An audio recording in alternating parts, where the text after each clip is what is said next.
오늘 이사야서 19장 본문은 이집트에 대한 심판에 대한 말씀입니다.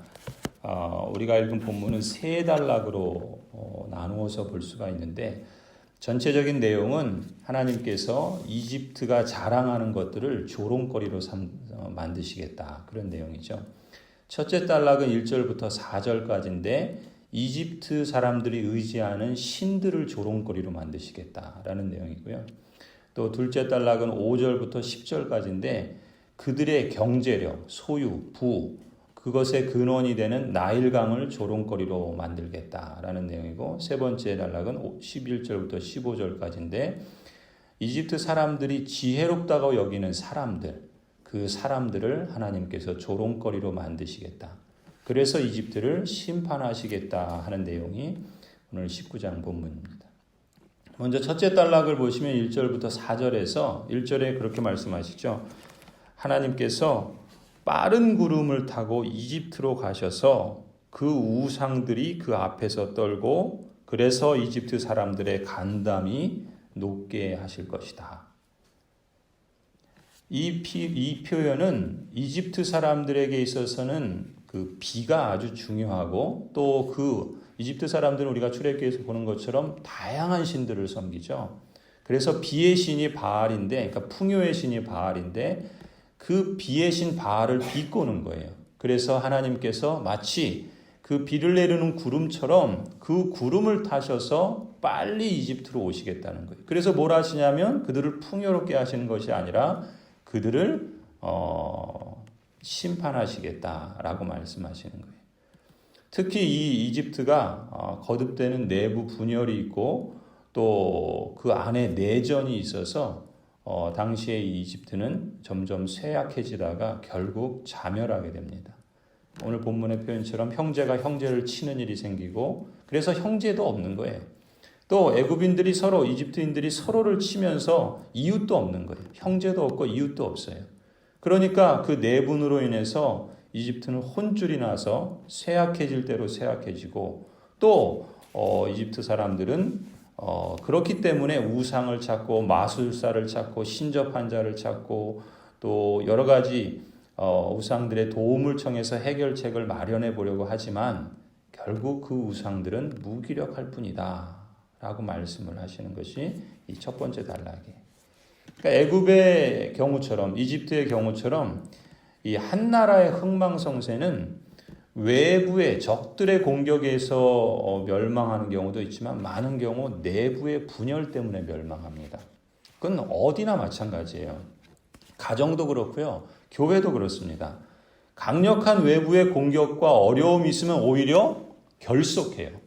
그리고 하나로 뭉치는 경우들이 있습니다. 그래서 외교적으로 보면 일본이 우리나라를 칠 때 왜 칩니까? 명분은 그 더 큰 나라를 치기 위해서 우리나라를 친다고 하지만 사실은 안에 있는 내분을 하나로 만들기 위해서 외부를 치는 거거든요. 그래서 지금도 일본은 끊임없이 한국을 공격하지 않습니까? 꼭 그런 거예요. 지금 이 이집트가 지금 그런 상황입니다. 외부의 공격에 의해서 무너지는 것이 아니라 사실은 내부의 분열 때문에 이집트는 망하게 돼요. 교회도 마찬가지입니다. 교회 공동체가 하나님의 뜻을 찾고 그 뜻을 따라서 이 세상 가운데 하나님의 나라를 증거하는 그 뜻을 잘 이루어간다면 교회는 든든히 서가겠죠. 그런데 교회 공동체가 교회답지 못하고 무너지는 일들이 벌어집니다. 왜 그러냐면 공통적인 건 다 그 안에서 내분이 있기 때문에 그래요. 그러한 모습들을 오늘 이집트에서 우리가 보고 있고 하나님께서 그러한 모습을 지금 그들이 여기고 있는 그 신이 얼마나 헛된 신인가라는 것을 지금 보여주고 있는 겁니다. 내부가 무너지면은 마치 포도원을 허는 작은 여우처럼 작은 공격에도 쉽게 무너져 버립니다. 가정도 부부 사이가 갈라지면 무너지죠. 교회도 성도 사이에 분열이 생기면 지도자와 또 교인들 사이에 분열이 생기면 모든 것이 파괴됩니다. 상대방 때문에 이런 일이 생겼다고 생각을 합니다. 상대의 약점과 잘못을 계속해서 지적하면서 상대를 향해서 공격을 합니다. 서로를 믿지 못하니 어떻게 교회가 하나가 되고 하나님의 뜻을 이루어갈 수가 있겠습니까? 서로에게 상처를 줄 뿐만 아니라 결국 그 자신도 심각한 상처를 받고 망하게 되는 길을 걸어가는 것이죠. 애굽의 경우, 이집트의 경우는 바로 이 네 분이 하나님의 심판이었다는 것을 우리가 주목할 필요가 있어요. 교회가 그 안에서 서로 내분을 하면요, 그건 하나님의 심판의 표현입니다. 자신이 하나님의 심판의 당사자인 것을 모르고 그렇게 서로 양보하지 않고 또 서로 자신의 우상을 포기하지 않고 그렇게 되면 하나님의 심판을 자처하는 것입니다. 가정이 그렇고 교회가 그렇고 어떤 공동체든 그렇습니다. 이런 심판을 반복하지 않도록 하나님께서 이집트의 사례를 통해서 하나님의 교회에게 말씀하시는 것을 귀 기울여야 합니다. 두 번째 단락은 5절부터 10절인데 하나님께서 나일강을 말라버리시겠다라고 말씀하세요. 나일강은 뭡니까? 이집트의 젖줄이에요. 풍요의 기반입니다. 하지만 하나님께서 그 나일강을 말려버리시겠다 그래요. 생명력을 상실한 죽은 강으로 만드시겠다는 겁니다. 그렇게 되면 어떻게 되겠습니까? 그 강에 기대던 이집트의 모든 산업, 모든 경제력이 붕괴가 되겠죠. 이집트가 누리던 번영은 말라서 시들어버리고 그렇게 말라버린 나일강과 같이 되고 말 것이다. 5절, 6절을 보십시오. 나일강에 대해서 하나님께서 그 나일강을 말라버리시면 이집트에 찬란했던 그 영광의 근원인 강이 말라버리면 어떻게 되겠습니까? 7절에 보면은 나일강가와 어귀의 풀밭과 강변에 심은 모든 나무가 말라지겠죠. 바람에 날려 사라지고 말겠죠. 8절에 보면은 고기 잡는 어부들이 슬퍼하고 통곡하게 되겠죠. 낚시를 하던 모든 낚시꾼과 강에 그물 치던 사람들이 고달파하겠죠. 그뿐만이 아니에요. 9절에 보면은 가는 배를 짜는 사람들도 그만두고 신천 짜는 사람들도 그치게 되고 옷 만드는 사람들이 낙심하고 모든 품꾼들의 마음에도 병이 들겠죠. 그들이 의지하는 경제력, 그들이 그렇게 갖고자 했던 그 소유, 하루아침에 모든 것이 사라지게 될 것이다 라고 말씀합니다. 이 두 번째 단락은 우리에게 말씀하는 겁니다. 사람이 의지하고 있는 경제력이라는 것이 사실은 진짜 신뢰할 만한 것이 아니라는 겁니다. 그러니까 우리는 소유가 있고 능력이 있으면 그것이 우리를 평안한 삶으로 인도해 줄 것이라고 생각하지만 물론 어느 정도 우리에게 불편을 이기고 좀 더 편한 삶을 살아가게 할지는 모릅니다. 그러나 편한 삶이 평안한 삶이라고 꼭 말할 수는 없어요. 오히려 편한 삶이 사람을 부패하게 하고 교만하게 하고 타락하게 합니다. 너무 없어서도 하나님을 원망할 수 있지만 너무 많아도 하나님을 가볍게 여기고 멀리할 수 있는 것이죠. 소유가 적든 소유가 많든 하나님의 백성에게 있어서 가장 중요한 자세는 그 소유하고 의지하는 경제력이나 그 자랑거리가 진짜 자랑할 만한 것이 아니라는 것을 늘 기억하는 것이고 더 근본적으로는 그것을 허락하신 하나님을 의지하는 것이죠. 또 그것을 허락하지 않아도 그 하나님을 신뢰하면서 하나님을 믿고 따르는 것이 이 단락을 통해서 우리에게 주신 하나님의 메시지입니다. 비나 구름이나 번개나 자연현상들이 하나님의 모든 통치 아래에 있습니다. 그 모든 만물을 주장하시는 하나님을 신뢰하도록 우리를 부르시는 것이죠. 올해 2020년은 한 해 내내 우리는 코로나 바이러스 때문에 신음하고 있습니다. 또 자연재해가 시도 때도 없이 찾아와서 우리를 고통하게 합니다. 그러한 만물이 신음하고 고통하면서 마치 로마서 말씀처럼 이 만물은 빨리 그리스도께서 오시기를 간절히 사모하는 것 같아요. 그래야지 그리스도께서 오실 때 이 만물이 온전히 회복될 겁니다.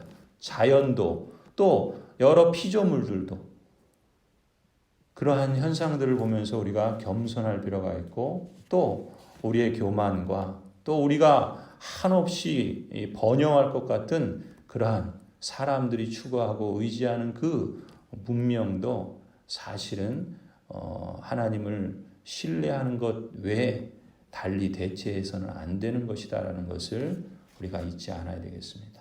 하나님을 신뢰하고 산다는 것은 우리가 실제로 의지하는 것 그것이 아니라 진짜 하나님을 의지하고 신뢰하며 살아간다는 것, 그것을 우리에게 심각하게 한번 계속해서 도전하고 있다는 것이죠.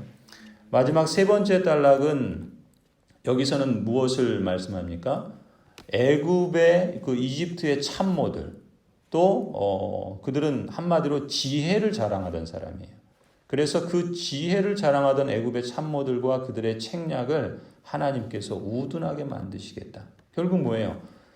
이집트 사람들이 의지하던 사람들을 하나님께서 우습게 만드시겠다는 거예요. 이집트의 전설적인 지혜도 하나님의 계획 앞에서는 아무 소용이 없게 하시겠다는 것입니다. 11절 12절이 그 말씀이죠. 소안의 지도자인 너희는 어리석기만 하고 지혜롭다고 하는 바로의 참모인 너희도 어리석은 제안만 하고 있으니 어찌 너희가 옛 현인들과 옛 왕들의 후예라고 감히 말할 수 있느냐. 이집트의 임금아, 너를 섬기는 현인이 어디 있느냐. 그들을 시켜서 만군의 주님께서 이집트에 대하여 무엇을 계획하셨는지를 알게 하여 너에게 보이라고 하여라. 사람이 의지하는 지혜, 또 사람이 사람을 의지합니다. 그렇죠? 사람이 사람을 의지하는 것이 얼마나 어리석은 일인지를 보여주는 거예요. 이 사람이 과거에 얼마나 지혜롭고 얼마나 좋은 제안을 하고 얼마나 멋진 모습을 보여줬는지는 모르지만, 그러나 하나님을 신뢰하고 현재의 모습 가운데 하나님의 뜻을 따르지 않으면 그 지혜자나 그 사람은 아무 쓸짝이 없다는 겁니다. 15절에 뭐라 그래요? 그러므로 이집트에서는 되는 일이 없다 그래요. 또 높은 자나 귀한 자나 천한 자나 가릴 것 없이 모두가 쓸모없이 될 것이다 라고 말씀합니다. 이집트가 자랑하는 재산, 이집트가 의지하던 사람, 진짜 의지할 만한 것이 못 된다는 것을 말씀하고 있습니다. 그 소유가 하나님을 외면하게 한다면, 그 사람이 하나님의 뜻을 거스린다면 과거에 힘을 주던 소유나 과거에 지혜를 주던 사람도 결코 의지해서는 안 됩니다. 하나님의 심판이 그 소유와 그 사람을 심판하십니다. 그것을 의지하던 사람들은 더 수치스럽게 하실 것입니다. 그런 점에서 이집트의 심판의 메시지는 수천 년 전 하나님께서 주시는 옛날 이야기가 아니라 오늘 우리 자신에게, 또 우리가 의지하고 있는 것에 대해서, 또 우리가 붙잡으려고 안다라는 그 경제력에 대해서, 또 우리가 의지하고 또 신뢰했던 사람들에 대해서, 그리고 우리 교회 공동체가 현재 무엇을 집중하고 어디에 힘을 모으고 있는가, 아니면 내분하고 분열해서 하나님의 뜻을 거스르고 있는가, 우리 자신에게 주시는 말씀인 것을 우리가 기억해야 할 것입니다. 내가 양보하지 못하고 붙잡고 안달하고 있는 것이 무엇입니까? 한 걸음만 뒤로 물러서서 하나님의 뜻과 말씀에 겸손히 귀를 기울이면 하나님께서 얼마든지 살 길을 보여주실 것입니다. 내가 부러워하고 갖고 싶어하는 힘과 자랑이 무엇입니까? 두 손을 움켜져서 그것을 안달하는 그런 삶의 모습을 보십시오. 얼마나 수치스럽고 부끄럽습니까? 그걸 알지 못하고 그걸 자랑으로 삼는 것이 얼마나 참 안타깝습니까? 오히려 성경은 한 손을 핀 자가 평안을 누린다 그래요. 한 손을 쥐고 한 손을 펴서 하나님께 맡기면 마음의 여유와 평안을 발견할 수 있을 겁니다. 내가 의지하고 삶의 인도자로 삼는 것이 무엇입니까? 하나님을 알아가면 알아갈수록, 하나님의 뜻을 찾고 찾을수록 우리에게 하나님께서 참된 지혜와 생명의 길을 얻게 하실 줄 믿습니다. 주 여호와 하나님만을 참된 신으로 믿고 주 예수 그리스도를 참된 생명의 기반으로 삼고 주 성령 하나님을 참된 지혜의 스승으로 우리가 따를 때 우리 개인이나 우리 가정이나 또 우리 교회가 또 이 땅에 하나님께서 부르신 하나님의 언약 백성들이 참된 생명의 길로 나아갈 줄로 믿습니다. 성삼위 하나님께서 여러분과 또 우리 교회의 길을 참되고 복된 가정과 교회로 굳건하게 세워주시기를 간절히 소원합니다. 기도하시겠습니다.